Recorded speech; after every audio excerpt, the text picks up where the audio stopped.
కొత్తిమీరతో కొంచెం కొత్తగా సరికొత్తగా ముందుగా మనకు కొత్తిమీర అంటేనే గుర్తుకొచ్చేది మంచి వాసన. ఇది వెజ్లకైనా నాన్ వెజ్లకైనా పడాల్సిందే. ఈరోజు మన వీడియో వచ్చేసి కొత్తిమీర నిల్వ పచ్చడి. ఈ పచ్చడిని ఒక గిన్నె కొలత ద్వారా చాలా సులభంగా పెట్టొచ్చు. ఈ పచ్చడి అనేది మార్నింగ్ బ్రేక్ఫాస్ట్ ఐటమ్స్ నుంచి నైట్ డిన్నర్ వరకు ఎందులకైనా ఇది చాలా బాగుంటుంది. ఎక్కువ రోజులు నిల్వ ఉండే విధంగా ఎలా చేయాలో చూసేద్దాం. హాయ్ అండి, నేను మీ Veni. Welcome back to Veni vlogs. ముందుగా నేను ఇక్కడ ఒక 2 పెద్ద సైజు కొత్తిమీర కట్టల్ని తీసుకున్నాను. మీరు కొత్తిమీర కట్టల్ని ఎన్నైనా తీసుకోండి, ప్రాసెస్ మాత్రం ఒక్కటే. ఇప్పుడు ఈ కొత్తిమీర రూట్స్ని కట్ చేద్దాం. ఈ కొత్తిమీరలో నాటు అలాగే హైబ్రిడ్ 2 రకాలు ఉంటుంది కదా. మీరు ఇందులో నాటు రకం తీసుకుంటే బాగుంటుంది, ఎందుకంటే మంచి రుచి వస్తుంది, అలాగే మంచి స్మెల్ కూడా ఉంటుంది. ఆకుకూరలకి మట్టి అనేది కొంచెం ఎక్కువగానే ఉంటుంది. ఎక్కువ వాటర్ తీసుకొని ఒక 4 to 5 టైమ్స్ వరకు బాగా క్లీన్ చేయండి. వీటినంతా బాగా క్లీన్ చేసుకున్న తర్వాత ఇలా చిన్న చిన్న ముక్కలుగా కట్ చేసుకోండి. వీడియోలో చూపిస్తున్నాను కదా, ఈ విధంగా కట్ చేసుకుంటే సరిపోతుంది. కట్ చేసిన తర్వాత మాత్రం అస్సలు క్లీన్ చేయొద్దండి. కట్ చేయకముందే ఈ ఆకునంతా బాగా క్లీన్ చేసుకోండి. ఇలా ఒక కాటన్ క్లాత్ తీసుకొని అందులోకి ఈ చిన్న చిన్న ముక్కలుగా కట్ చేసుకున్నాం కదా, ఈ కొత్తిమీరని అంతా చల్లండి. ఇలా బాగా పతలాగా చల్లుకొని ఒక నైట్ అంతా అలాగే ఉంచండి. మీరు నీడలో ఫ్యాన్ కింద ఆరబెట్టేస్తే ఇందులో ఉన్న తేమంతా పోతుంది, అలాగే మనకి పచ్చడి అనేది ఎక్కువ రోజులు నిల్వ ఉంటుంది. దాదాపు ఒక 16 గంటల తర్వాత ఇక్కడ ఆకు అనేది కొంచెం వాడిపోయింది, అలాగే ఇందులో ఉన్న తేమంతా పోయింది. ఇప్పుడు ఒక గిన్నె తీసుకొని ఈ ఆకు ఎంత ఉందో ఒకసారి కొలుద్దాం. ఈ గిన్నెలోకి ఆకు వేసేటప్పుడు ఆకుని మరి గట్టిగా నొక్కకుండా జస్ట్ నార్మల్గా అలా వేసేయండి. ఇక్కడ ఆకు అనేది 4 కప్పుల వరకు ఫుల్గా వచ్చేసింది, అలాగే ఒక 2 స్పూన్ల వరకు ఆకు అనేది కొంచెం మిగిలిపోయింది. వీటిని కూడా వేసేయండి. వీటి కొలత 4 కప్పుల వరకు తీసుకుందాం.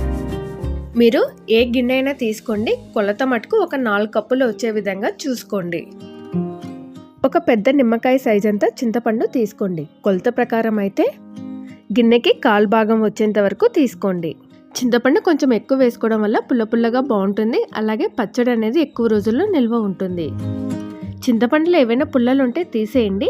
ఇప్పుడు ఈ చింతపండులోకి వేడి నీళ్లు పోయండి, త్వరగా నానిపోతుంది. కాసేపు ఈ చింతపండుని పక్కన ఉంచండి. చింతపండు అలాగే కొత్తిమీర కొలత పెట్టుకున్న గిన్నె ఉంది కదా, సేమ్ గిన్నె అండి ఇది. వాటికి నిండుగా వచ్చేంత వరకు ఎండుమిర్చిని తీసుకోండి. ఈ పచ్చడి కొంచెం కలర్ఫుల్గా ఉండడానికి నేను 3 కాశ్మీరీ రెడ్ చిల్లీస్ని యూజ్ చేస్తున్నాను. ఒక కడాయి పెట్టుకొని అందులోకి 1 స్పూన్ వరకు మెంతులు, అలాగే 2 స్పూన్ల వరకు ఆవాలు, ఇవి కొంచెం వేగిన తర్వాత 1 స్పూన్ వరకు జీలకర్ర వేయండి. ఇవన్నీ దూరగా వేగిన తర్వాత ఒక ప్లేట్లోకి తీసుకొని చల్లార్చుకోండి. సేమ్ కప్పు నిండా ఆయిల్ తీసుకున్న తర్వాత 2 నుంచి 3 స్పూన్ల వరకు ఆయిల్ని వేయండి. ఇలా కప్పు నిండా ఎండుమిర్చిని తీసుకున్న తర్వాత ఇవి బాగా దూరగా వేగనివ్వండి. ఇప్పుడు వీటిని ప్లేట్లోకి తీసుకొని పక్కన ఉంచండి. అదే కడాయిలోకి మళ్ళీ ఒక 2 స్పూన్ల వరకు ఆయిల్ వేసుకొని ఇప్పుడు కొత్తిమీరని వేయండి. మీడియం ఫ్లేమ్లో పెట్టేసి వీటిని బాగా వేగనివ్వండి. ఈ కొత్తిమీర కాడలో వాటర్ కంటెంట్ అనేది ఉంటుంది కాబట్టి లో టు మీడియం ఫ్లేమ్ అడ్జస్ట్ చేసుకుంటూ బాగా వేగనివ్వాలి. కొత్తిమీర ఆకులన్నీ ముడుచుకుపోయి కాడల్లో ఉన్న వాటర్ అంతా పోయి ఆయిల్ అనేది బయటికి వచ్చేంత వరకు బాగా వేగనివ్వాలి. ఇప్పుడు ఇదంతా బాగా వేగిపోయిందండి. ఇది కూడా ప్లేట్లోకి తీసుకొని చల్లార్చుకోండి. మనం నానబెట్టుకున్న చింతపండు ఉంది కదా, ఆ గుజ్జుతో పాటు ఒక 2 స్పూన్ల వరకు వాటర్ పోసి ఇలా స్ట్రెయిన్ చేయండి. ఇప్పుడు ఇందులోకి ఒక చిటికెడు పసుపు వేసుకొని ఒకసారి బాగా కలపండి. ఈ చింతపండు నీళ్ళని బాగా దగ్గర పడి ఒక గుజ్జులాగా ఫామ్ అవ్వాలి. మీడియం ఫ్లేమ్లో పెట్టుకొని వీటిని బాగా ఉడికించండి. అంతలోపు మనం ఈ పచ్చడికి కావలసిన పొడిని రెడీ చేసుకుందాం. మిక్సీ జార్ అనేది తడి లేకుండా ఒకసారి బాగా క్లీన్ చేసుకోండి. ముందుగా మిక్సీ జార్లోకి ఎండుమిర్చిని వేయండి. తర్వాత మనం వేయించి పక్కన పెట్టుకున్నాం కదా మెంతులు, ఆవాలు, జీలకర్రని ఇప్పుడు వేయండి. అదే కప్పుతో 1/4 భాగం కంటే కొంచెం తక్కువ ఉప్పుని వేయండి. ఉప్పు కావాలనుకుంటే మళ్ళీ అడ్జస్ట్ చేసుకొని వేసుకోవచ్చు. వీటిని మరీ మెత్తగా కాకుండా కొంచెం కోర్సుగానే బ్లెండ్ చేసుకోండి. పచ్చడి కదా, ఇలా ఉంటేనే బాగుంటుంది. ఇప్పుడు ఒకసారి మన చింతపండు గుజ్జుని చెక్ చేద్దాం. చూడండి, ఇక్కడ చింతపండు అనేది బాగా దగ్గర పడింది కదా, ఇలా ఉంటే సరిపోతుంది. ఫ్లేమ్ అనేది ఆఫ్ చేసి వీటిని చల్లారనివ్వాలి. మనం వేయించి పక్కన పెట్టుకున్న కొత్తిమీర ఉంది కదా, ఇప్పుడు మిక్సీ జార్లోకి వేయండి. తర్వాత బాగా చల్లారిపోయిన చింతపండు గుజ్జుని కూడా వేసేయండి. మూత పెట్టేసి వాటర్ ఏమీ పోయకుండా వీటిని కూడా కోర్సుగా బ్లెండ్ చేయండి. చూడండి, ఈ విధంగా వచ్చిన తర్వాత ఇప్పుడు వీటికి పోపుని రెడీ చేద్దాం. కడాయి అనేది హీట్ అయిన తర్వాత మిగిలిపోయిన ఆయిల్ ఉంది కదా, ఇప్పుడు మొత్తం వేసేయండి. అన్నీ ఒక్కొక్క స్పూన్ వరకు తీసుకోండి. 1 స్పూన్ వరకు ఆవాలు, 1 స్పూన్ వరకు జీలకర్ర, అలాగే మినపప్పు, శనగపప్పు, తర్వాత క్రష్ చేసుకున్న వెల్లుల్లి, కొన్ని కరివేపాకు, తర్వాత ఎండుమిర్చి చీలికలు వేసుకోండి. సారీ అండి, ఈ పోపు వీడియో అనేది కొంచెం మిస్ అయ్యింది. తర్వాత 1 స్పూన్ వరకు ఇంగువ అనేది వేయండి. ఒకసారి కలుపుకున్న తర్వాత ఫ్లేమ్ అనేది ఆఫ్ చేయండి. ఈ ఆయిల్ అంతా చల్లగా అయ్యేంత వరకు పక్కన ఉంచండి.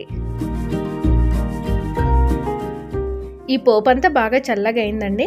మనం మిక్సీ పట్టుకున్నాం కదా పేస్ట్ని, ఇప్పుడు ఇందులోకి వేసేయండి. ఈ స్టేజ్లో ఉప్పు కారం అనేది ఒకసారి చెక్ చేసుకోండి. ఒకసారి ఇదంతా ఈ ఆయిల్లోకి కలిసేలా బాగా కలపండి. మీకు ఆయిల్ అనేది కొంచెం తక్కువ అనిపిస్తే వేడి చేసుకొని చల్లారిన తర్వాత కలుపుకోండి. ఈ పచ్చడి మీకు మరీ పుల్లగా అనిపించినా లేకపోతే చేదు అనిపించినా కొంచెం బెల్లం కలుపుకుంటే సరిపోతుంది. మూత పెట్టేసి 1 డే వరకు వీటిని పక్కన ఉంచండి. 1 డే తర్వాత చూడండి, పచ్చడి అనేది వావ్ సో నైస్ కదా. కొత్తిమీర ఫ్లేవర్ అనేది మంచిగా వస్తుంది. ఈ పచ్చడిని ఒక గాజు సీసా లేకపోతే ఒక జాడీలోకి తీసుకోండి. ఈ పచ్చడి అనేది దోశ, ఉప్మా, వడ, పొంగల్, అలాగే రైస్లోకి, పూరీలోకి, చపాతీలోకి, ఎందులోకైనా ఇది చాలా బాగుంటుంది. ఈ పచ్చడి అనేది మనకు ఒక 6 months వరకు నిల్వ ఉంటుంది.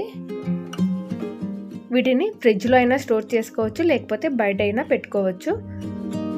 ఇది ఎక్కువ రోజులు నిల్వ ఉండాలంటే వాటర్ అనేది అసలు తగలకూడదు, అలాగే ఆయిల్ అనేది కొంచెం పైకి తేలితే సరిపోతుంది.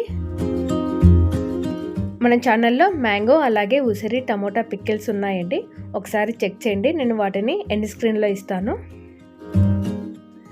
మీరు కూడా ఈ పచ్చడిని ఒకసారి ట్రై చేయండి. మీకు ఎలా వచ్చిందో నా కామెంట్ బాక్స్లో కామెంట్ చేయండి.